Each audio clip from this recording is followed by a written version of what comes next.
कहानीपुर नाम का गांव था। उस गांव में रहता था एक सीधा साधा रामू नाम का गरीब किसान। वह बहुत ही गरीब थे। उन बेचारों को कभी कभी एक समय का खाना भी नहीं खाने को मिलता था, जबकि वह दिन भर मेहनत से काम करता था। रामू के घर उसकी पत्नी ही उसके साथ रहती थी। एक बार क्या हुआ कि हमारा रामू खेत में खेती कर रहा था। तभी अचानक उसका जो कुदाल था वह एक जोर से किसी धातु से टकराया और तेज आवाज आई। बेचारा रामू चौंक के घबरा गया। बोला, अरे ये क्या। उसने खोदकर निकाला तो वहाँ पत्थर का घड़ा निकला। खाली घड़ा और फूटी किस्मत। रामू सोचने लगा कि आखिर इस घड़े का मैं क्या करूँगा। उसने यह सोचकर घड़े को सेब के पेड़ के नीचे रख दिया। उसे वह रख रामू अपना खेती करने लगा।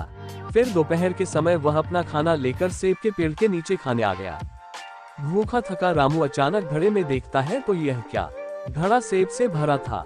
उसने सोचा कि अरे इस खाली घड़े में सेब कौन भर गया।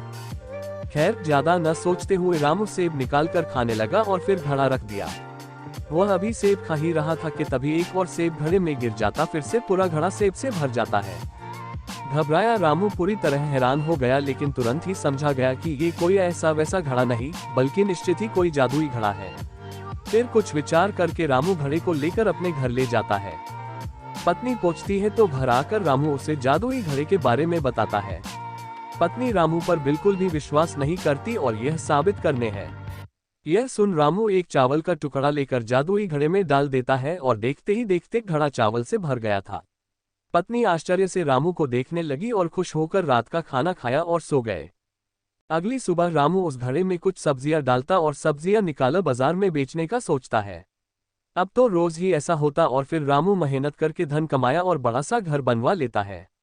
गांव के सभी लोग चर्चा करने लगे कि कैसे रामू इतना अमीर हो गया, क्या उसके हाथ कुछ लग गया है। गांव में खूब माहिर दो चोर थे और एक दिन इन चोरों को पता चला तो दोनों चोर दिन के समय रामू के घर जाकर छुपके देखने लगे। उन्होंने देखा कि रामू घड़े में एक सब्जी डालता तो जादुई घड़ा बहुत सी सब्जी से पूरा भर जाता। दोनों चोर बहुत खुश होते हुए चोरी करने का योजना बनाते हैं। चोर योजना के अनुसार आधी रात के समय रामू के घर घुस गए और वह रखा जादुई घड़ा चोरी करके अपने घर आ गए।